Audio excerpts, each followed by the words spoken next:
asalaamu calaykum waraxmatullaahi wabarakaatu asxaabta ku xiran janaalka mar kale soo dhowaada aad iyo aad u mahadsantihiin waxaan ogeyn in hogaamiyaha cusub ee Iiraan Mujtaba Khamenei uu dhalay Ayatollah Ali Khamenei oo la dilay 28kii bishii February ee labaad ee sanadkan duqeyntii ugu horeeyay markii dagaalkan uu bilaabanayayna Iiraan ay ku dishay ayna Mujtaba Khamenei aabihii xaaskiisii hooyadii iyo sidoo kalena ilmo uu isagu dhalay ayaa hadda markii ugu horeysay waxa la ogaanayaa dhaawaca gaaray inta uu la egyahay Mujtaba Khamenei oo la doortay wax yar kadib markii uu aabihii dhintay ayaana warbaahinta ka soo muuqan meelo fagaarana aan lagu arkin waxa TV-ga Iiraan laga aqrin jiray qoraal uu soo qoray ayaa laga aqrin jiray hadda marka wariye ka tirsan New York Times oo in ka badan muddo 30 sano ah ka soo hadlaysay arrimaha Iiraan oo magaceeda la yiraahdo Farnas Fasihi ayaa waxa ay heshay xog la xiriirta dhaawaca gaaray Mujtaba Khamenei inta uu la egyahay Mujtaba Khamenei horta waxa wararku ay sheegayaan in dhaawac xun uu ka soo gaaray duqeyntaasi uu aabihii ku dhintay isla markaana sidoo kalena dhaawacaasi aadka u daran waxa la leeyahay maskaxiyan waa uu caafimaad qabaa isla markaana waxyaabaha socdo waa uu ka warqabaa amarana waa uu bixinayaa laakiin waxaa jirta in mid ka mid ah lugihiisa 3 jeer qalliin lagu sameeyay markii dambana la jaray haddana waxaa loo geliyay lug macmal ah oo hadda hal lug ayaaba la jaray sidoo kale wajigiisana waa uu gubtay faruuriyihiisana waa ay gubteen taasina waxay sabab u tahay maadaama warbaahinta aan laga arkin uu ka soo muuqanin isla markaana sidoo kale meelo fagaaraha aan lagu arkin ilaa iyo markii la doortay oo 2 bilood ka badan hadda ay ka soo wareegatay marka waxa la leeyahay wajigiisa iyo faruuriyihiisa hadda qalliin ayaa lagu sameynayaa si loo dayac tiro sidoo kalena waxaa jirta in ay aad u adag tahay in la ogaado halka uu ku jiro madaxweynaha wadanka Iiraan waxaan ognahay inuu dhaqtar yahay Mas'uud Bashakshiyan iyo wasaaradda caafimaadka oo kaliya ayaa la leeyahay halka uu ku jiro maadaama Israa'iil ay ku hanjabtay in ay dilayso hogaamiyaha cusub ee la doorto dadka og halka uu ku jiro aad ayay u yar yihiin ayaa la leeyahay waxana si dhow ula shaqeynaya ciidamada kacaanka Iiraan uu ka mid ahaan jiray iyadoo ay si dhow u wada shaqeynayaan isaga iyo ciidamada laakiin amarada hadda wadanka Iiraan duqeymaha iyo marka la geysanayo waxa la leeyahay saraakiisha ciidamada ayaa go'aankaasi iska leh marka dhaawaca soo gaaray intaasi ayuu leeyahay laakiin waxa la leeyahay maskaxiyan waa uu fayo yahay amarana waa uu bixinayaa laakiin ma socon karo sida muuqata isla markaana faruuriyihiisa iyo wajigiisa waa ay gubteen haddaba wariyahan ka tirsan New York Times ee maqaalkan qortay oo telefishinka CNN-ka xalay u warantay ayaa sidan uga warbixisay sida ay wax u gaareen iyo dhaawiciisa inta uu leeyahay hogaamiyaha cusub ee Iiraan Mujtaba Khamenei Mujtaba Khamenei was gravely injured in the airstrikes on February 28th that started the war and killed his father, Ayatollah Ali Khamenei. He has suffered from severe leg injury. His leg has been operated on. There are suggestions that it may even be amputated, and he's waiting for a prosthetic leg. His hand has been operated on, and it's gaining functionality. And more importantly, his face and lips have been severely burned to the point where it's difficult for him to speak, and he will require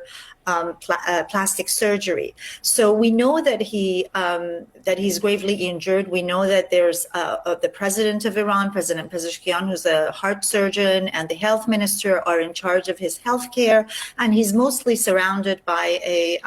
medical team in a hiding place, and access to him is incredibly difficult. And that's probably one of the reasons why we haven't seen the new supreme leader in any video messages. Nobody has. And his voice has not been heard to the extent that he's communicated. It's been with written statements read on state television.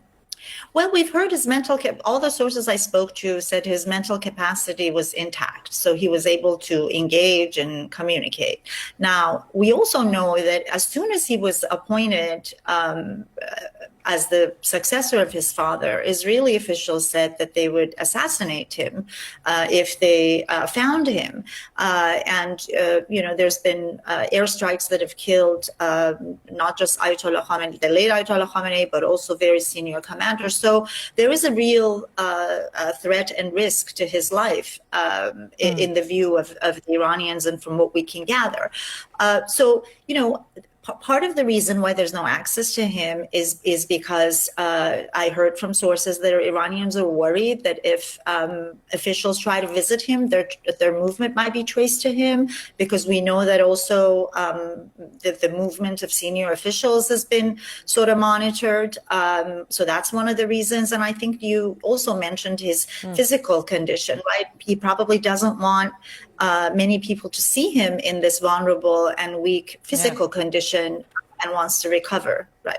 dhinaca kale waxaan ognahay in hadda aysan jirin wax wada hadallo oo toos ah oo mar labaad ay isaga hor imaanayaan Mareykanka iyo sidoo kalena Iran. madaxweyne Trump shalay arrimahan markii wax laga weydiiyay wuxuu yiri aniga wax degdeg ah iguma jiraan. waa kii shalay sidoo kale soo qoray qoraal uu u muuqday in uu leeyahay Iran iyada ayaa kala qaybsanba kuwa mayal adag iyo kuwa dhaxdhaxaada walow Iran arintaasi ay iska beenisay oo tiri arintaasi waa dagaal maskaxeed warbaahinta oo Trump uu marinayay isla markaana la doonayay shacabkeena in lagu maran habaabiyo. haddaba wasiirka arrimaha dibadda ee wadanka Iran Abbas Araghchi oo kamid ah wada xaajoodayaasha dawladda Mareykanka la xaajoonaya ayaa waxa uu qadka telefoonka kula hadlay ra'iisul wasaare ku xigeenka wadanka Pakistan wasiirka arrimaha dibadda ninka la yiraahdo Mohammad Ishaq Dar iyo sidoo kale taliyaha guud ee ciidamada Pakistan ninka la yiraahdo Asim Munir waxaana ay ka wada hadleen ayaa la leeyahay arrimihii xabad joojinta iyo sidoo kale arrimo labada wadan quseeya. sidoo kale wasiirka arrimaha dibadda ee Iran Abbas Araghchi waxa uu mar kale telefoon gooni ah kula hadlay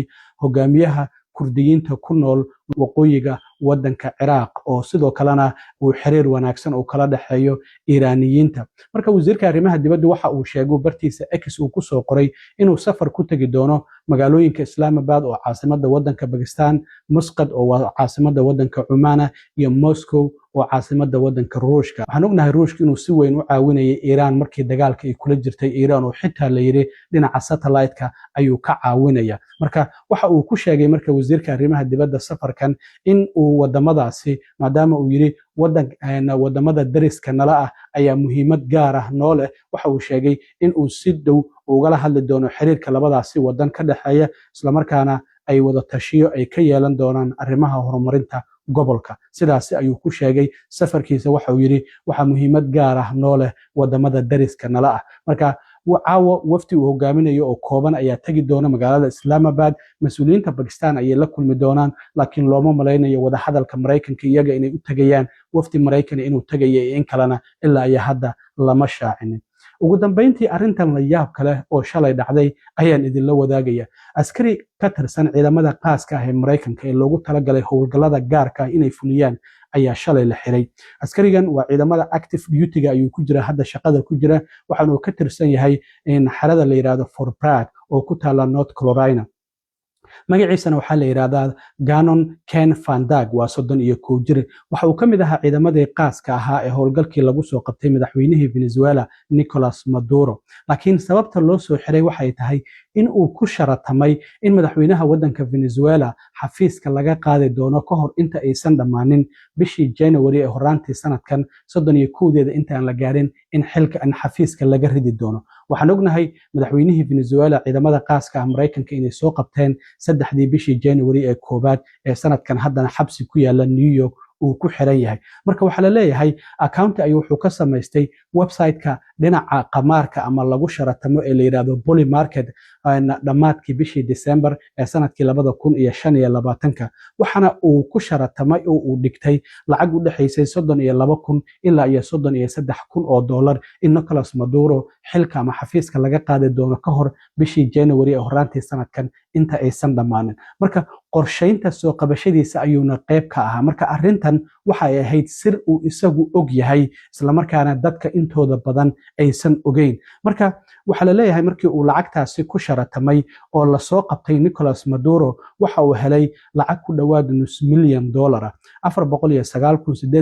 $409,881 ayuu qaatay. sidaas darteed ayaa marka ninkan markii baaritaan lagu sameeyay la ogaaday in sir dawladda uu isagu og yahay uu sharad ku dhigtay lacag fara badanna uu ku qaatay. accountigan marka waxa la leeyahay wuxuu samaystay dhamaadkii bishii December ee sanadkii 2025 ilaa iyo horaantii bishii January ee sanadkan 2026. marka wasaaradda cadaaladda ayaa marka ninkan maxkamadayn doonta. Ninkan waxyaabaha lagu haysto waxa ay tahay oo lagu soo dacweeyey musuqmaasuq iyo inuu si sharci darro ah u isticmaalay warbixin sir ah oo isagu oo keliya uu ogaa si shakhsiyan uu uga faa'iido. Waa markii ugu horreysay wasaaradda cadaaladdu ay dacwad ku soo oogto qof sharad ku dhigtay waxyaabo uu og yahay isla markaana sidoo kalena suuqa saadaalinta sharadkaasi dhigtay kuna sharatamay wax uu isagu og yahay maadaama uu ka mid ahaa ciidamada qaaska ah ee qorsheynta iyo soo qabashada madaxweynihii hore waddanka Venezuela Nicolas Maduro qayb ka ahaa. Marka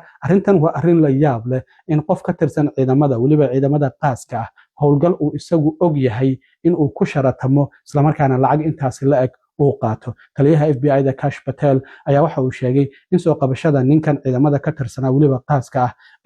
ay caddayn cad u tahay in aysan jirin qof sharciga ka weyn oo qof kasta sharciga la marinayo. Marka arrimahaasi ayaan rabay inaan idinla socodsiiyo asxaabay. Aad iyo aad u mahadsantihiin. Intaan mar kale kulmi doono waa saaxiibkeen Cilmi Waaro idinla sidaa iyo nabadgelyo.